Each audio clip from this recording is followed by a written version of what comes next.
Jingari, welcome back to part 2 of Aboriginal Technologies, a chance to experience the past skills of people in our real world. Our Aboriginal technologies have survived for 65,000 years.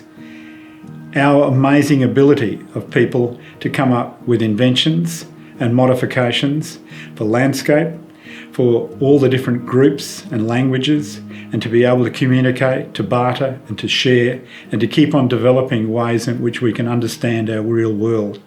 By the use of fire, by the understanding of plants and animals, we're able to make these big changes and to be able to survive and to be sustainable on the Australian landmass. Spears are a men's tool. Spears are often seen in different forms and made out of different timbers. This one is a grass tree stem, the seed pod and the central core of the grass seed, and it's made into a particular spear. This particular spear, which has been around in my family for many years, is made of the sinew of the kangaroo in here and the ability to take this rosin from the grass tree and to sharpen this particular spear all the way through.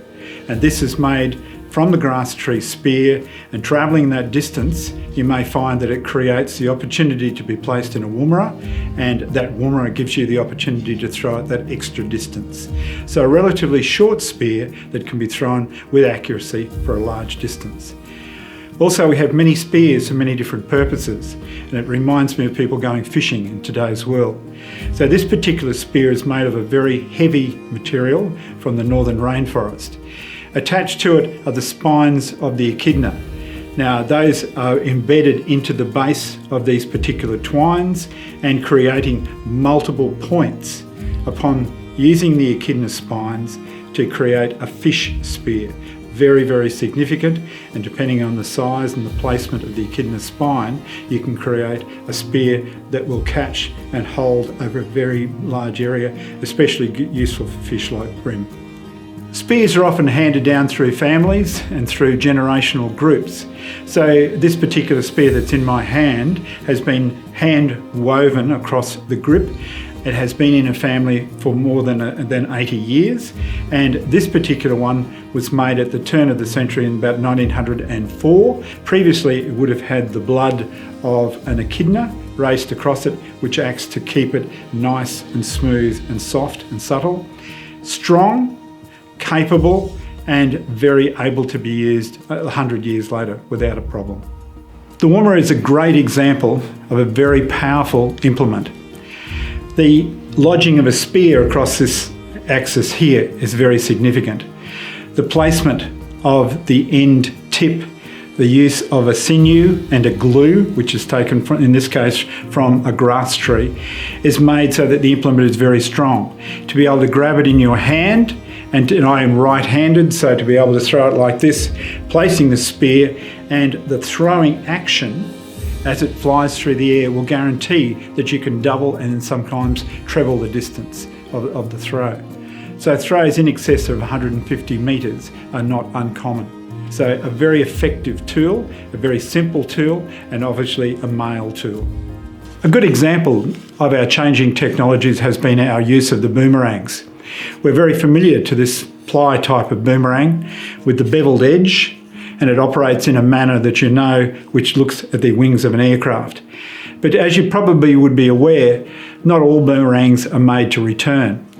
Some of our boomerangs are much larger to take out the legs of the animal and are used with a two-handed throw, and very, very effective to be able to hit something and to stop it in its tracks. We've taken examples of the more typical boomerangs that were around, and this is an old boomerang like the previous one, out of a mangrove root of a tree, and very, very tough, very, very strong and very typical. Not to return, but certainly very strong in its structure. The The sound of clapping sticks is a sound which is familiar to many people. It's amazing to look at the types of timber which are selected in order to create these particular sounds, to create the opportunities for hardwood against hardwood or hardwood against certain softwood of certain sizes. It's exceptionally important to realise that clapping sound is a part of an understanding of our technology. It affects the ability of you to dance. So it creates that syncopathic rhythm with you and your heart for you to be able to move your feet. And we all know from our current music how tapping our feet and how moving our heads and moving our bodies creates this opportunity to dance and to feel and to create a spiritual and emotional feeling as well as enjoying the music. Clapping sticks are a significant part of the women's activity in ceremony and also a significant part of creating future musics. Didgeridoos are well known, many names throughout Australia, Yugambeh, etc. Many places have different names. A male instrument to be played only by males. It's about vibration, it's about noise being vibration through the mouth and the ability to create a breathing through the nose, through the mouth, and to be able to reciprocal breathe at any time. To make it easier for the size of your mouth, this wax, which is taken from our bees, is moulded and taken, warmed and made so that your mouth will fit. The hole at the end which you blow into is narrower than the base of the didgeridoo, which is larger. The designs on the outside are relevant to certain people at certain times. To create this didgeridoo, the branch was taken from the tree. Termites had taken the core out of this, and fire was pushed and nudged through this until it came out the other end, and then it was cleaned and it was also soaked in water. Didgeridoos are a significant part of changing technologies, known throughout the world and seen as a symbol of Aboriginal Australia. These are scrapers. They've been used to scrape the flesh from the inside of the skin of an animal, in this particular case from this possum, to scrape away the flesh and create a skin that can be used for many purposes. The surfaces of these rocks have been manoeuvred by cutting them and chipping at them, napping them, and in many cases they've been a fingerprint, a grip that's been made on them as well, so to create a cutting tool, which is very effective. They come in various shapes and types. Some of them like this have been chipped away, and as they've been chipped away they're trying to make an edge which could be used as the tip of a spear in this particular case, and you'll find other cutting edges are used as scrapers. We have some unique examples of some of these particular rocks that are found throughout Australia and especially in South-East Queensland. Various types of fur, in this case it's a possum pelt, and in this case a kangaroo pelt. These are very strong hides. The stones that we have mentioned earlier, implements, are used to scrape away the flesh from these. Ways in which they are spread out across the landscape, pegged to the landscape. These are strong covers for the human body. They are ways in which we can put down a mat on the floor. There's ways in which we can take these and create waterproof and safe zones.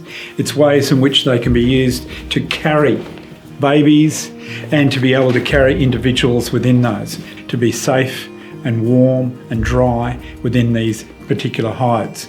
This is an example of one of the rock formats which is taken, and they're often in very specific areas. So this is a traded commodity as well, and this particular piece of rock is taken, is chipped, very fine, sharp slices, and this particular piece would be traded across the country. So the gatherings at the Bunyas were often about trade. They were also about marriage, about ceremony, solving arguments, creating an opportunity for political gain and an opportunity to meet your relatives and to ensure that the kinship system of marriage was maintained.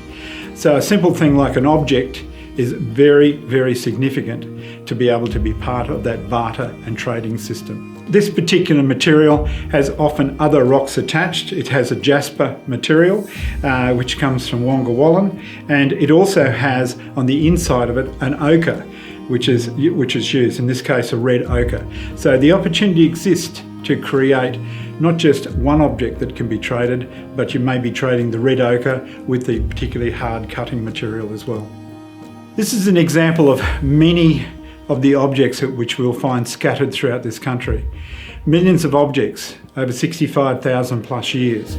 This particular example is that of an axe head which was begun, and as it was begun, it had then been discarded. So it has been chipped in various positions to create that shape. It has been ground on a particularly sandstone type rock to create that edge, and it has been discarded because it didn't quite meet the requirements, or somebody had found a much better opportunity. So as an object, it would have had the placement, if it would have succeeded, of having a piece of timber on this side, a piece of timber on this side, and joining it to a handle, and then bringing that handle together with sinew, and also tying it across the top of this. There are tens of thousands of objects which need to be left where they've been found. There are tens of thousands of objects that are found in our local area. Many times it's a matter of actually seeing things and appreciating and understanding how this technology has been used in the past. Thank you for joining us on this Cultural Connection series. It's really important as we walk country, as we visit the areas from our backyard to our forests, that we see and we experience and we take in the real world that is around us.